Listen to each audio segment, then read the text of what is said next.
Hi friends, இந்த வீடியோவில் நாம் இதை பற்றி பார்க்க போகிறோம்னா கார்த்திகை தீபம் சீரியல் ரிவ்யூ பற்றி தான் இந்த வீடியோவில் பார்க்க போகிறோம். அதுக்கு முன்னாடி நம்ம சேனலை சப்ஸ்கிரைப் பண்ணாதவங்க கீழே இருக்கிற சப்ஸ்கிரைப் பண்ணி கிளிக் பண்ணிவிட்டு பக்கத்தில் இருக்கிற பெல் பட்டனையும் கிளிக் பண்ணிடுங்க.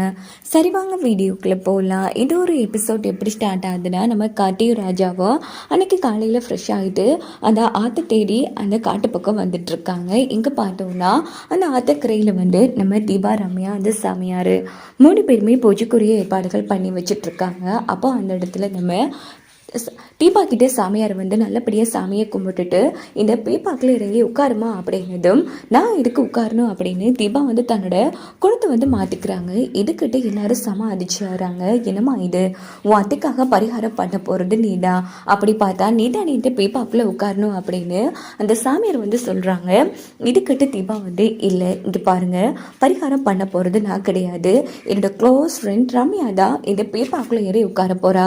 என்னாமோ எனக்கு இந்த பரிகாரத்தை பண்ண மாட்டியா என்ன அப்படின்னு கேட்டதும் ரம்யாவுக்கு இடி விழுந்த மாதிரி போயிடுது. அடி பாவி, கடைசியில் எனக்கு உள்ள வைக்க ஆரம்பிச்சுட்டே அப்படின்னு இந்த பக்கம் நம்ம ரம்யா தீபா என்ன பேசிட்டு இருக்க, நான் இதுக்கு உன் அத்தைக்காக பண்ணணும், இங்கே பாரு, நான் இத்தனை வாட்டி கேட்டேன் அத்தைக்காக இந்த பரிகாரம் பண்ணட்டுமான்னு, ஆனால் நீ தான் சொன்ன இல்லை என் அத்தைக்காக நான் தான் பண்ணணும்னு. இப்போ என்னன்னா இங்கே பேச்சு மாற்றி பேசிட்டு இருக்கேன். இங்கே பாரு தீபா, பேசிட்டு இருக்கேன், டைம் இல்லை, தயவு செய்து தீபாவுக்குள்ளே ஏறி உட்காரு அப்படின்னதும் உடனே நம்ம தீபா என்ன பேசுறடி நீ, இங்கே பாரு, நீ தானே காரில் வரும்போது நான் பண்ணுறேன்னு சொல்லிட்டு வந்தேன், அதனால தான் எனக்கு இப்போ பண்ணுறதுக்கு மனசே வருதுலாமோ, ப்ளீஸ் என் அத்தை நல்லபடியாக உயிரோட திரும்பி வரணும், அதனால நீ இந்த பரிகாரத்தை பண்ணிடங்கிற மாதிரி சொன்னதும் உடனே ரம்யா இங்கே பாரு தீபா, பைத்தியக்காரத்தனமாக பேசாத, இங்கே பாரு, நீ ஏதோ மூலக்குழப்பத்தில் பேசிட்டு இருக்க, டைம் ஆச்சு, நீ உட்காரு அப்படின்னு சொல்லி தீபாவோட கையை பிடிச்சி பீப்பாவுக்குள்ளே உட்கார வைக்கலான்னு அம்மா எடுக்கிறாங்க. உடனே ரம்யா கண்ணத்துல தீபா பழிச்சுன்னா அடிச்சுட்டு ரம்யாவோட கழுத்தை பிடிக்கிறாங்க. இதை பார்த்து அந்த சாமியார் செம அதிர்ச்சியாகிறாங்க. ஐயோ, இந்தம்மா இந்த பொண்ணு கதையை முடிக்கலான்னு பார்த்தா கடைசி இந்த பொண்ணு இந்த அம்மாவோட கதையை முடிச்சிடும் போல இருக்கே அப்படின்னு அந்த சாமியார் பயந்துட்டு இருக்காங்க. அப்போ நம்ம ரம்யா விடுத்திப்பா, என்ன பண்ணிட்டு இருக்க, என்னடி நீட்டா இந்த வேண்டுதல் பண்ணணும்னு சொல்லிட்டு இப்போ இங்க பேச்சை மாத்திர உட்காருடி, பீப்பாவில் ஏறி உட்காரு அப்படின்னு சொல்லி பீப்பாவுக்குள்ள உட்கார வைக்கலான்னு பாக்குறாங்க தீபா. உடனே அம்மா தீபாவோட கையை பிடிச்சு தட்டி விட்டதும் நம்ம தீபாவுக்கு சுய நினைவு வந்துடுது. அம்மா, நான் இப்போ ஏதாச்சும் பண்ணனாடி, அம்மா எனக்கு என்ன ஆச்சு அப்படின்னு கேட்கும்போது ரம்யாவும் சாமியாரும் அதிர்ச்சியாகிறாங்க. ஏமா, என்னம்மா இந்த பொண்ணு அந்நிய மாதிரி அடிக்கடி இப்படி பேசிட்டு இருக்கா, அதான் ஏன் எனக்கு ஒன்றும் புரியல, நேற்று காலையில் காண போனதுலேருந்தே தீபா ஒரு மார்க்கமாகவே நடந்துட்டு இருக்காங்க. இங்கே பாரு, இப்போ இங்கே நடந்த விஷயத்த தீபா கிட்ட சொல்லாத, எப்படியாச்சு இவ கதையை நம்ம முடிக்கும் வரைக்கும் கொஞ்சம் பொறுமையாக இருக்கணும் அப்படின்னதும் அந்த சாமியாரும் சரின்னு சொல்கிறாங்க. சொல்லு அம்மோ, உங்ககிட்ட தான் கேட்குறேன், நீ என்னன்னா அவர் கூட பேசிட்டு இருக்க, இப்போ ஏதாச்சும் நான் பண்ணனா அதெல்லாம் ஒன்றும் இல்லை தீபா, இங்கே பாரு, பரிகாரத்துக்கு டைம் ஆச்சு, ஒன்று நாங்கள் இந்த பேப்பாவில் ஏறி உட்கார சொன்னோம், நீ என்னன்னா கூட பேசிட்டு இருக்க அப்படிங்கிறது. சாரி அம்மோ, அத்தை நினைவிலே இருக்குன்னா அந்த அப்செட்டில் தான் நான் ஏதோ எல்லாம் பேசுகிறேன், இந்த மன்னிச்சிடுமோ, அதெல்லாம் பரவாயில்ல தீபா, நீ என்னோட ஃப்ரெண்டு தானே, ஃபர்ஸ்ட்டு நீ உட்காரு அப்படின்னு சொல்லி தீபாவை கட்டாயப்படுத்தி பேப்பாவுக்குள்ளே உட்கார வச்சிட்றாங்க ரம்யா. இந்த பக்கம் பார்த்தோம்னா, ஐயோ அவள் எழுந்திரிச்சு என் கழுத்தை மறுபடியும் பிடிக்கிறதுக்குள்ள ஆணி எடுத்து அடிச்சிடு அப்படின்னதும் உடனே நம்ம தீபா கூடாரத்தில் வச்சு ஆணியை அடிச்சிட்றாங்க. இங்கே பாரு தீபா, பத்திரமா இருந்துக்கோ, உனக்கு எது பிரச்சனைனா ஒரு குரல் கொடுத்துரு, கண்டிப்பாக நான் கைத்தெழுத்து உன்னை காப்பாற்றிடுவேன் அப்படின்னதும் தீபாவும் சரின்னு சொல்கிறாங்க.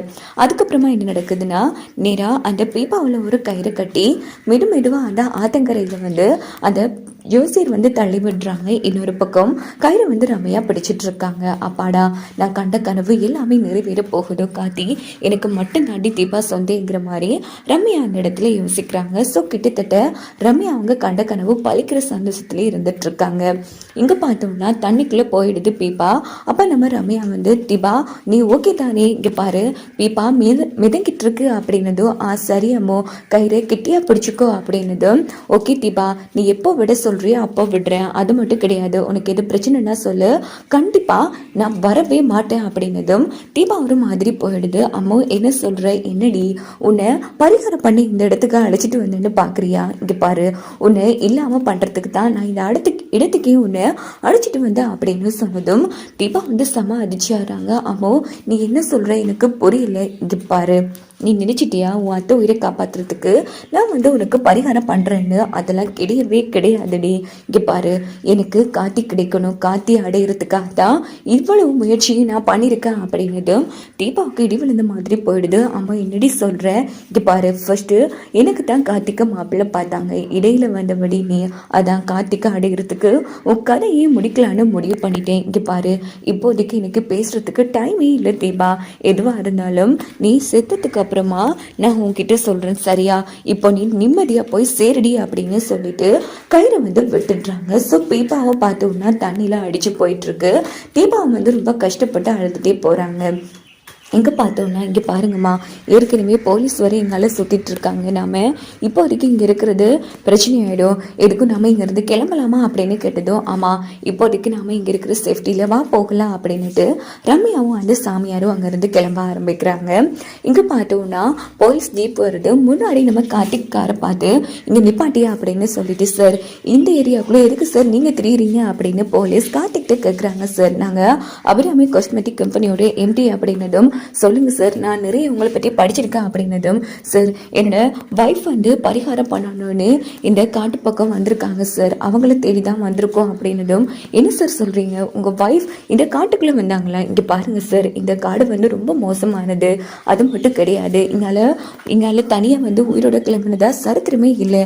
இங்காலையில எதுக்கு சார் பரிகாரம் பண்ண அனுப்புறீங்க சார்? எங்ககிட்ட சொல்லாம கொள்ளாம தான் எங்க வைஃப் கிளம்பி வந்திருக்காங்க அப்படின்னு காட்டி வந்து சொன்னதும் இன்ஸ்பெக்டர் அதிர்ச்சி ஆகிறாங்க. சார் இப்போதான் நாங்கள் நேற்று ஈவினிங் வந்த டைம் ஒரு ஆத்தங்கரையில் பரிகார பூஜைக்குரிய ஏற்பாடுகள் நடத்தி வச்சுருந்தாங்க சார். எங்களை பார்த்தது தான் அவங்க எஸ்கேப் ஆகிருக்கணும், கண்டிப்பாக அந்த இடத்துல தான் உங்கள் வைஃபும் பரிகாரம் பண்ண போயிருக்கணும் அப்படின்னதும் கார்த்திராஜா அதிர்ச்சி ஆகிறாங்க. ரொம்ப நன்றி சார், அந்த ஆறு எங்கே இருக்குன்னு காமிக்க முடியுமா அப்படின்னு கேட்டதும் உடனே போலீஸ் ராஜா கார்த்தி எல்லாருமே கிளம்பி அந்த ஆத்தங்கரைக்கு போகிறாங்க. அங்கே பார்த்தோம்னா அந்த இடத்துல யாருமே இல்லை, ஆனால் பரிகார பூஜை பண்ணதுக்குரிய ஏற்பாடுகள் நடந்திருக்கு சார்.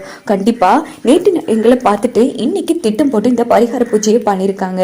ஸோ அவ்வளோ சீக்கிரம் அவங்க போகிறதுக்கு வாய்ப்பே கிடையாது, கவலைப்படாதீங்க. இங்கே எங்கேயாச்சும் தான் உங்கள் வைஃப் இருப்பாங்க, நீங்கள் உங்கள் வைஃபை பாருங்க, நாங்கள் கண்டிப்பாக அந்த யோசியரை பிடிச்சிடுறோம் அப்படின்னு சொல்லிட்டு போலீஸ் வந்து நம்ம ரம்யா யோசியர் அவங்கள பிடிக்கிறதுக்காக கிளம்புறாங்க. இன்னொரு பக்கம் பார்த்தோம்னா காட்டுக்கு வெளியில தான் காரை நிப்பாட்டிட்டு வந்திருப்பாங்க ரம்யா. அப்போ காட்டு வழியா நடந்து போயிட்டு இருக்காங்க. அப்பன்னு பார்த்தியோ அந்த ஒரு சாமியார் போறாரு, பிடிங்க அப்படின்னு இன்ஸ்பெக்டர் சொன்னதும் ரம்யா உடனே வந்து மறைச்சிக்கிறாங்க. அப்பன்னு பார்த்து அந்த சாமியார் வந்து போலீஸ் பிடிச்சிட்றாங்க. யோ, இந்த காட்டுக்குள்ள நீ என்னையா பண்ணிட்டு இருக்க? நீ மட்டும் தான் இப்படி வேஷம் போடுறியா, இல்ல உன் கூட உனக்கு பின்னால யாரோ இருக்காங்களா அப்படின்னு கேட்டதும் சாமியார் வந்து ரம்யாவை பார்த்ததும் ரம்யா வந்து காட்டி கொடுக்காத அப்படின்னு சொல்றாங்க. சார் சார் என்ன சார் இப்படி பேசுறீங்க? நான் நெஜ சாமியார். யோ, இந்த ஏரியால சாமியார்ங்கிறதே கிடையாது, இருந்தது ஒரே ஒரு சாமியார், அவரும் இமயமலையில போய் செட்டில் ஆயிட்டாரு. யாருக்கு காது சுத்தலான்னு பாக்குற? என்னையா இப்பெல்லாம் சாமியார் விஷயம் போட்டே சாராயம் காய்ச்சிறீங்களா? டை இவங்க விடாதீங்க, அரெஸ்ட் பண்ணுங்க அப்படின்னு சொன்னதும் போலீஸ் வந்து சாமியாரை அரெஸ்ட் பண்ணிடுறாங்க. அப்படின்னு பார்த்து பதட்டத்துல சாமியார்ட்ட தாடி உறிஞ்சிருது. உடனே கான்ஸ்டபிள் தாடி எடுத்துடுறாங்க. சார் இவன் நிஜமாவே போலீஸ் சாமியார் சார், இங்க பாருங்க தாடியெல்லாம் ஒட்டி இருக்கான் அப்படின்னதும் இன்ஸ்பெக்டர் வந்து சம அதிர்ச்சி ஆறாங்க. அப்பனா அந்த கார்த்திக் சாரோட வைஃபை பரிகாரம் பண்ண கூட்டிட்டு வந்தது இவனு தான் இருக்கும். டே உண்மையை சொல்லுடா, அந்த பொண்ணை என்னடா பண்ண அப்படின்னு கேட்டதும் சாமியார் வந்து திருதிருன்னு முழிக்கிறாங்க.